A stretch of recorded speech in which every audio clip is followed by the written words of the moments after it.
You're listening to the Options Insider Radio Network, the home of the Options Podcast. For more quality options programs, visit theoptionsinsider.com or search for Options Insider Radio Network in your podcast provider of choice. Listeners can also access all of our programming through our mobile app available in the iTunes and Google Play stores. Select programs are also available via live stream at mixlr.com/options-insider. That's mixlr.com/options-insider. Don't forget to follow along with your favorite programs and submit your own questions for the hosts at twitter.com/options, stocktwits.com/options, facebook.com/theoptionsinsider, or via questions at theoptionsinsider.com.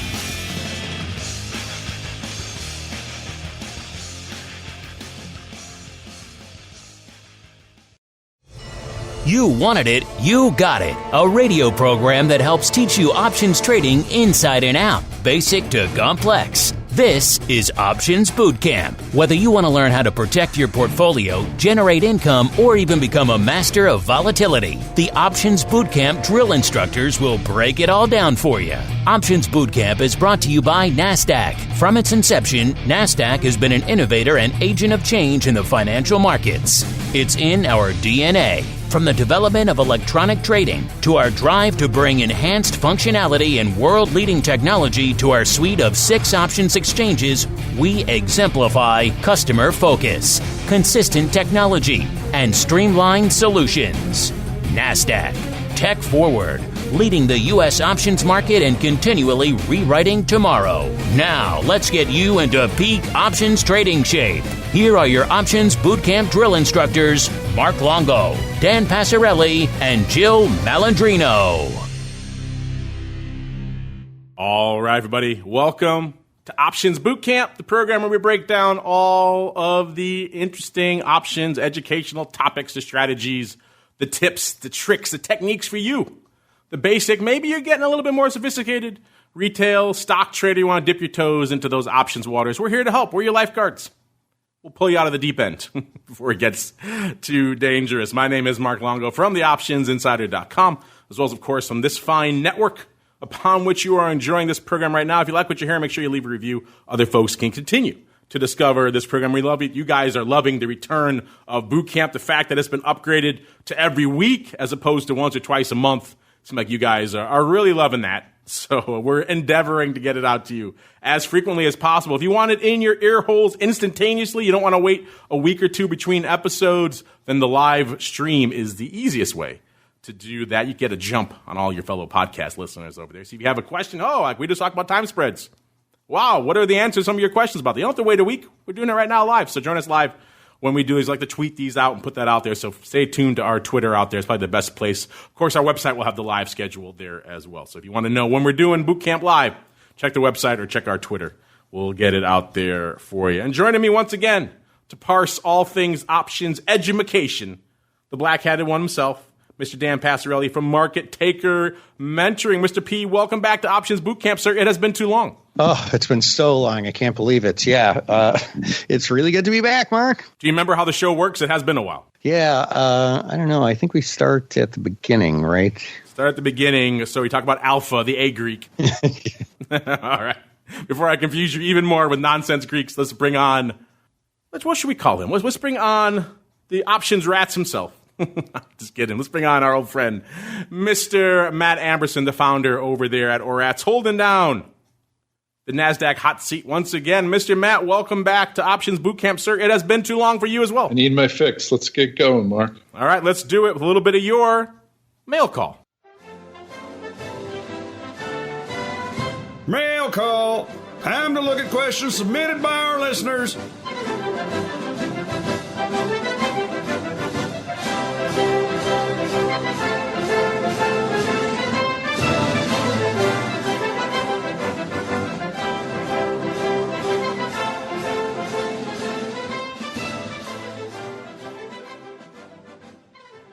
All right, everybody, welcome to the mail call. Like the man said, this is the portion of the show where we read your letters, your carrier pigeon missives, your social media tweets, all that good stuff. You know how to find us at Options, most of the major platforms.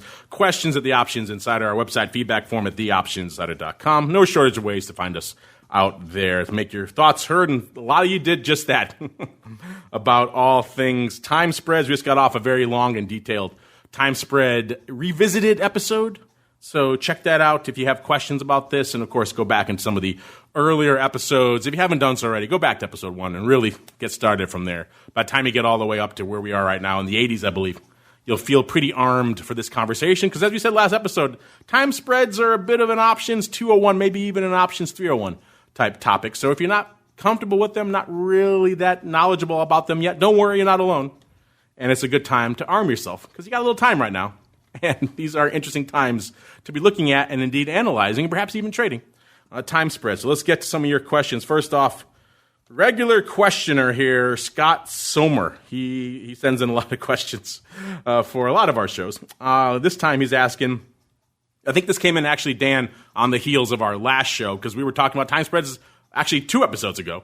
I think with Luke from Equity Armor, we were talking about answering some of your questions then, and Scott chimed in on that show to say, if you choose to diagonalize your time spread / calendar spread, do you prefer to move one option to create a credit spread diagonal or a debit spread diagonal? Remember, listeners, your traditional time spread is going to be your at-the-money calls. Examples we use on the last show with an NDX approaching 9,500. We looked at a June-July 9,500 time spread in the NDX, where you're buying the July 9,500, selling the June 9,500. If you understand basic Greeks, you understand that July is going to cost more. It may have more premium, more vol premium, more time premium baked into that. So there's going to be a cost to that. And in that case, it was about $122 for that trade. Now, Scott's asking if you play with that a little bit and go to the diagonals, which we also did on the last show. In this case, we opted for a diagonal, a debit spread, aka we paid for this one. So we turned around and we bought the 9,600 call this time in July, and that one cost about $282, and then we sold against it that same 9,500 call in June. That one was about $218 or so, so we got about $66 we had to net outlays. Obviously cheaper, but still a debit. So that's the example we gave last time, but that is by no means final. Let's go back to the guy who kicked off this whole conversation when he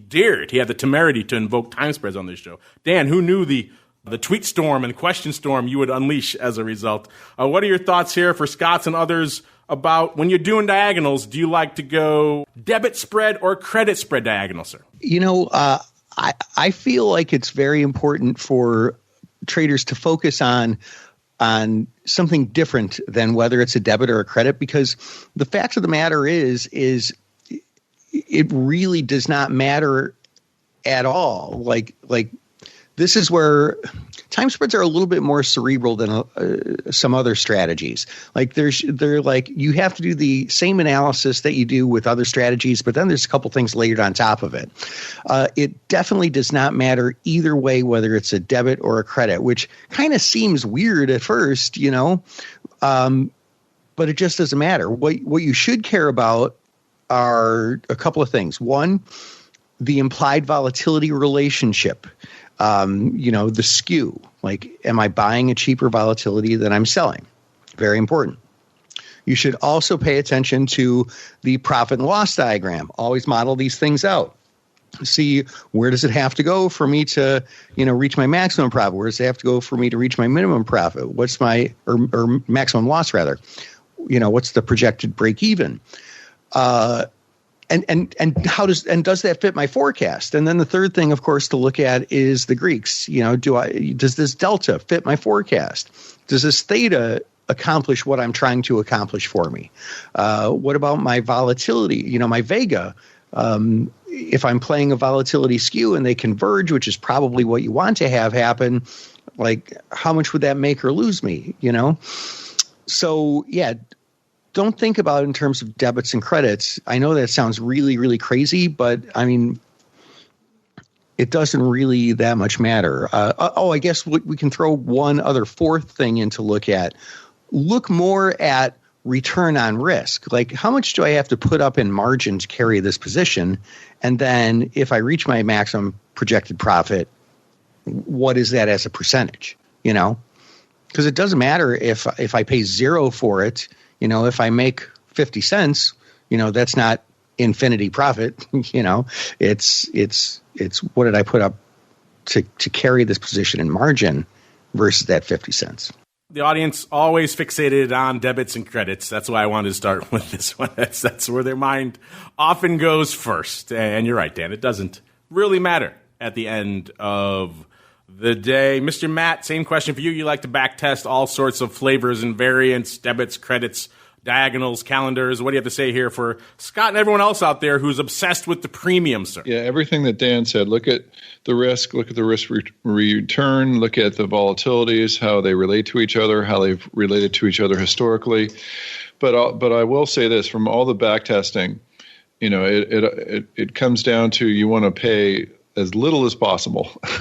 And I know that sounds a little bit like a tautology, but what you want in these is you want to give yourself the Mount Vesuvius payoff, but pay as little as possible for it. So sometimes that diagonal. So I mean, to answer Scott's question is, I like to do the diagonal where the longer term one is more out of the money, so you're paying less for it. And you could even structure it where you can get a credit for if you do long enough time and big enough of a separation, you could have a long calendar with a diagonal and get some money. That's even Dan mentioned the poor man's way to do a buy right. Well, this is the poor man's way to sell a put, is to do it in such a way that you're doing it with a calendar. So that's what we found in the testing, in the back testing, is you want to pay as little as possible for it. But you want to have that risk reward as high as possible, Mark. All right. Before we move on, really quickly, a lot of you had questions about the Philly floor reopening, including Scott Somer. He had another question. He sends in a lot of questions about. He wanted to know specifically about, is the NASDAQ PhilX floor going to be open? Everyone's talking about trading floors reopening in the wake of NYSE actually is open right now. This is the show of the NASDAQ hot seat. We did reach out to NASDAQ and asked them specifically, hey, what's the deal with Philly? They sent out some information that they don't have a specific opening date yet, but they updated their manual on the 22nd for what's going to be required when the floor does come back. You have to have a temperature reading every day. You have to pick up hand sanitizer and face shields every day and keep them at your assigned workspace for when you do come back. So they are making preparations to come back, but it sounds like that Philly floor, no specific opening date. I'm sorry, Scott and everybody else out there who's asking. We don't have a specific date for you, but we'll stay on top of that. All right, next up, back to time spreads. Indelia. Indelia wants to know, what is the right environment for a time spread? Mr. Dan, since you kicked all this off by saying the time was right for time spreads, let's dive in here for Indelia. What do you like to see? What's the setup you like when you're looking at a traditional time spread, sir? Yeah, I mean, as far as the traditional time spread goes, like Matt has been talking about basically the profit and loss diagram, the Mount Vesuvius. If I think that a stock is going to hang around like a certain level, like kind of trade in a range, like the stock's at 85 now, and I think in another week or two it'll still be at around 85, or even if a couple of days could be the time horizon. That's a great starting point. But then the setup becomes really, really simple. Does the volatility skew exist? Can I sell the short-term option at a higher implied volatility than the long-term option that I'm buying? Because if that answer is no, then stay away. Like, it doesn't benefit you. You probably do it with some simpler trade, iron condor or something like that. But if I can get that skew, I put myself at that statistical advantage that we've been talking about. So in a lot of ways, like once you really intellectualize it and get it down, the analysis becomes really pretty simple. Do I think that by the expiration of the short-term option will be around this price target? And is there a favorable volatility skew? If the answer is yes, but boom, that's it. That's the analysis can be that simple. That's why time spreads are often popular around times like earnings, because that usually causes a nice little pop in the volatility term structure out there that you can take advantage of if you're using diligent time spreads out there by maybe selling the month that you think is overpriced and buying a month that you think is underpriced from an overall vol perspective. But you're right. As I mentioned on the last show, time spreads, this is why I kind of call them somewhat counterintuitive. Matt has mentioned multiple times now that Mount Vesuvius payoff graph. If you don't know what he's talking about, listeners, just put it into your whatever you use to analyze options trades, and you'll see that options P&L graph for the time spread looks like a Mount Vesuvius. It spikes, it peaks right in the middle. And that's why I say this is often a counterintuitive type strategy, because you often have a scenario you want to buy it. As Dan mentioned, you want to take advantage of that favorable volatility skew, that term structure. But also, at the end of the day, you want essentially a scenario for the traditional time spread where you want the underlying to not really do much, not do a heck of a lot. Hence, that Mount Vesuvius, that peak right at the top there. You're buying premium, but you want the underlying to sit, which is kind of why this is one of those strategies that takes a little while for people to wrap their heads around. Matt, I'll give you a chance to chime in on that. And also, because we got so many questions, I want to squeeze more people in here. Let's also add in this one here from B6. Maybe he's a cousin of BB8 out there. I don't know. He says, I've mostly heard it said that the most you can lose on a time spread is the amount you pay for it. But since you're short more gamma than you are long, can't you potentially get hit in an extreme market downturn where you are losing more on the front month contract than making on the second contract? Interesting comments. So this is, of course, getting out there to that fact that's widely disseminated out there about time spreads, that you pay that premium for it, and that is your risk. That is exposure to the trade. But as B6 points out in an interesting fashion, of course, you're short gamma in this trade. And that can make things interesting. Let's say, a month and change ago when we were hitting limit downs, for example, in the broad markets. That's when things start panicking, and things in the front month tend to blow up. And maybe a few months out, you don't tend to see that type of thing. So, Matt, a double duty for you. First, if you have anything to add on Indelia's question about the right environment, have at it. Then B, what do you have to add here for Mr. or Mrs. B6 who wants to know about being short gamma in that front leg? Can that come back to bite you? Yeah, I find it somewhat counterintuitive as well, because you do want it to land on a certain strike. And so that's, if you don't want it to move around a lot, that's short gamma. But you do want the premium that you own to be as high as possible. So you have a long vega position and a short gamma position, which doesn't usually happen. And if you have the same strikes, and that's why you have to you have to refrain from gamma scalping, because if you have the same strikes and no stock position, and dealt crazy things with dividends notwithstanding, it's the amount that you pay for it that you can lose. So, even though you are short gamma, you're short gamma right around that strike, and but long vega because you're long that the longer term option. So it's counterproductive. But again, know the position you have, know what you can lose, and that's when time spreads start to make more sense, Mark. Yeah, for a certain segment of the audience, I'm not sure if they'll ever make more sense, but they can make more sense. You're right. There's so many counterintuitive areas of this to explore. Dan, same question for you, particularly there with Carmela, B6, who's confused about the notion that all you can lose is the premium when in fact you're short gamma, and that could come back to bite you, sir. Yeah, I mean, I feel like the answer to this question, like, can you lose more than you pay, doesn't relate so much to because you have negative gamma. Because if you're doing it correctly, I guess I would say the normal answer should be no, because whatever you pay ends up being the most you can lose. You get far enough out of the money and you no longer have gamma, and your two deltas offset each other. However, if you are not managing this trade to the best of your ability, I can imagine a scenario where you could lose more than you paid. Like, for example, say I buy a put time spread right now, and I just forget about it, the short put expires, but I keep the long put on, and then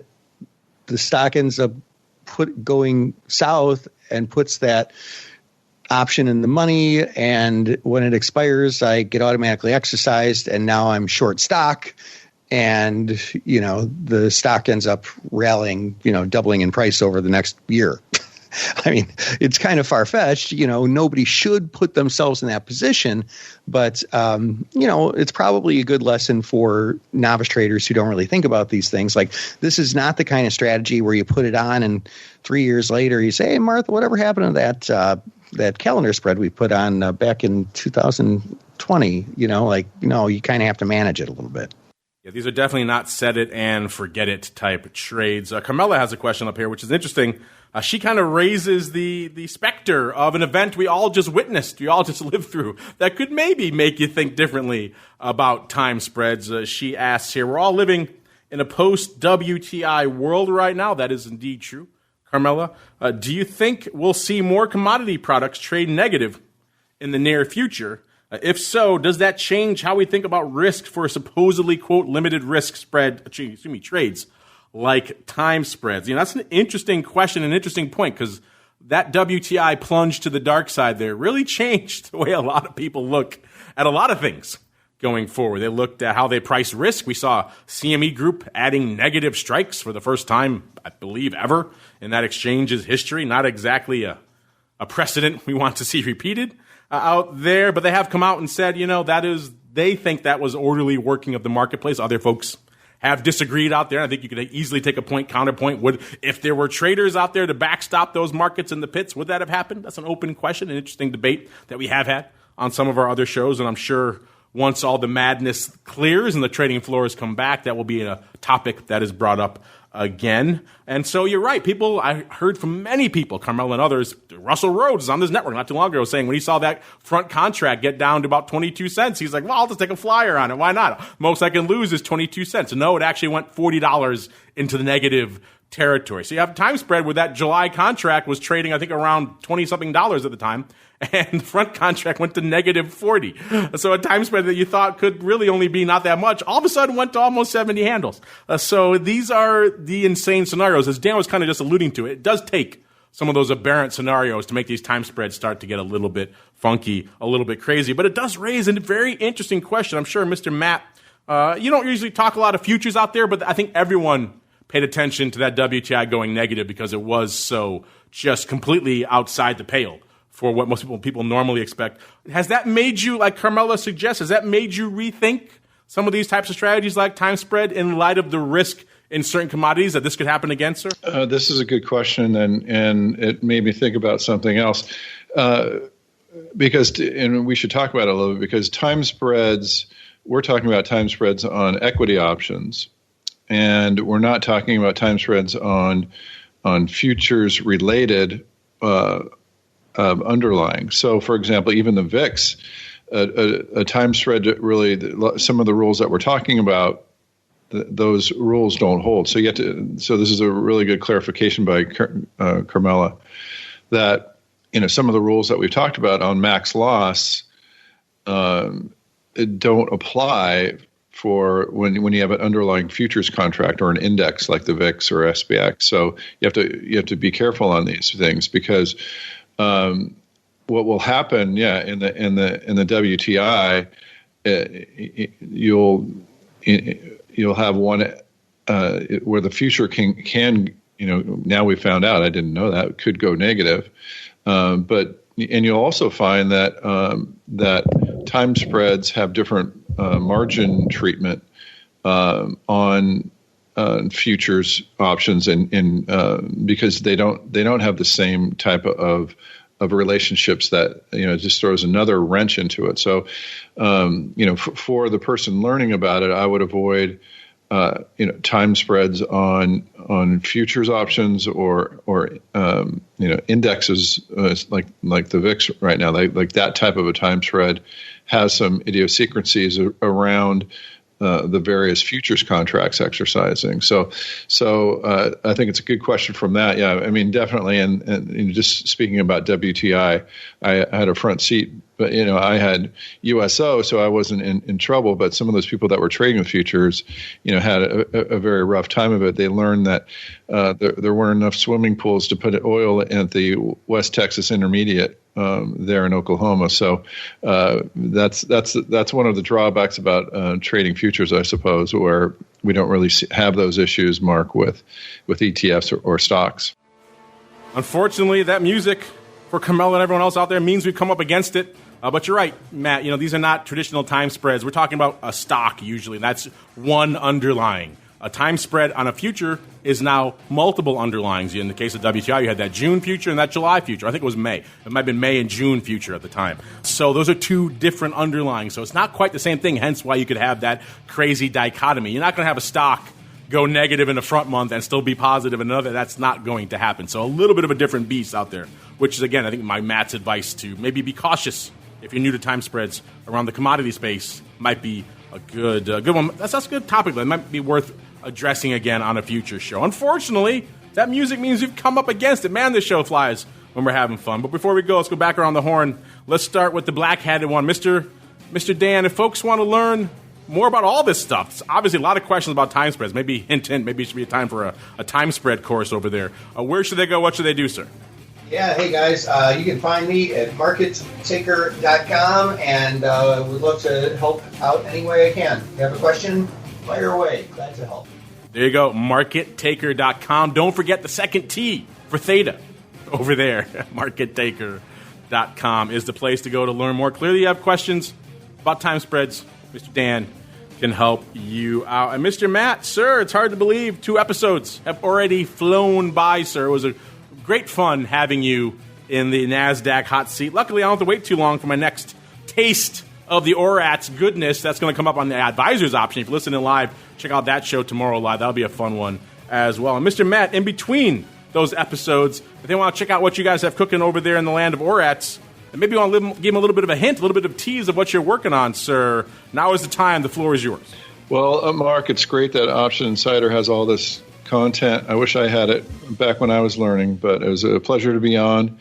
At ORATS, we have, like I said, backtesting is an educational tool. So when you're looking at strategies, check it out. Try to put them together in our backtester, and you'll get an answer in a couple minutes. And then when you do like a back test, you could press scan, and the current options come out. And if you like those, you could paper trade them, and we have it all the way. So come on over to orats.com. My email's matt@orats if you have questions. Happy to be here. Happy to help, Mark. We're happy to have you in the NASDAQ hot seat. Option Rats is his handle on the Twitter machines, or just ORATS, ORATS.com is the place to go for all that goodness. He mentioned the back test, the earnings reports, the dividend reports, all that good stuff. ORATS.com is the place to go. And, of course, if you want to read more about his stuff, Little Birdie told me he's putting some stuff over there up for our friends over there at NASDAQ. NASDAQ.com, of course, the place to go to get all the analysis. You want more information, Scott and everybody else, what's going on with the Philly? That's the place to go, as well as analysis from Matt and Russell. And just about everybody else who's been coming in through the NASDAQ hot seat of late. They have articles and analysis for you over there. NASDAQ.com is the place to go. And on behalf of our friends over there at NASDAQ and Mr. Matt and the black-hatted one, Mr. P, and indeed myself, I thank all of you out there for downloading, streaming, subscribing, for listening live. Remember, live is a way to get this show even earlier than on the podcast. And we'll see you back here next time for more Options Bootcamp.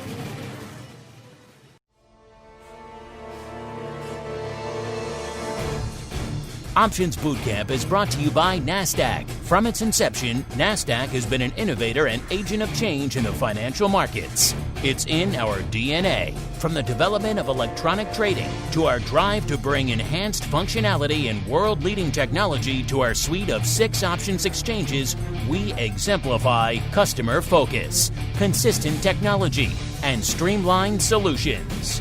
NASDAQ. Tech forward. Leading the U.S. options market and continually rewriting tomorrow.